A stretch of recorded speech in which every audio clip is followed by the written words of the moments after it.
Has anyone ever called you a workaholic? Maybe you're married or dating one, or you have memories of a parent being one.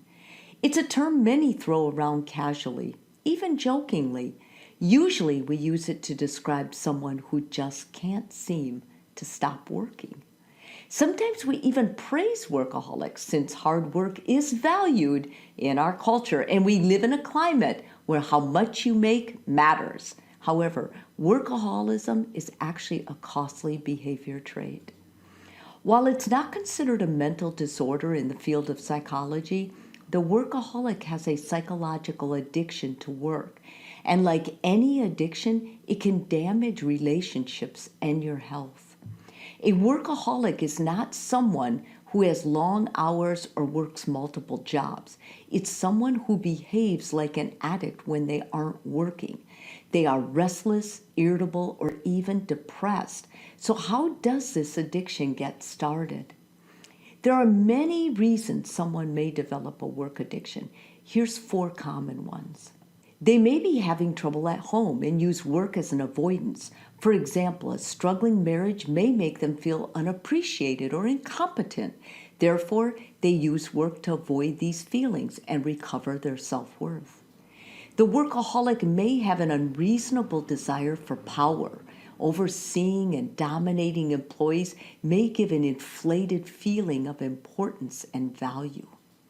A third reason is a compulsive need to structure time or complete tasks. These types of workaholics often have trouble relaxing, and many report feeling uncomfortable or guilty on vacations. Every moment must be filled with productivity. Work makes the person feel comfortable and valued. Finally, a workaholic may use work to fill an emptiness within themselves. This is especially true for those who lack a spiritual component in their lives. These workaholics often avoid questioning whether their lives have a deeper meaning by filling their time with work. So now that you understand why someone might develop this addiction, let's talk about the drawbacks and damage of a work addiction.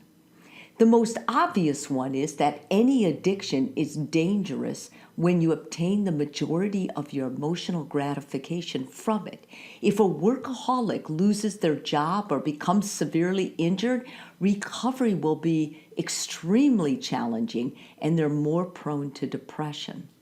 Another drawback is the damage to relationships. Workaholics who use work to avoid troubled marriage problems will only exacerbate the problem, and it can lead to divorce. Many workaholics also miss out on forming a relationship with their children, which harms both parent and child. Finally, there are costs to your health. Research has found that many workaholics develop something called early death, or general adaptation syndrome.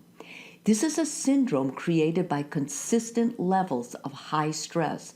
While the person may seem to be coping well with the work, they eventually fall into the last stage, exhaustion.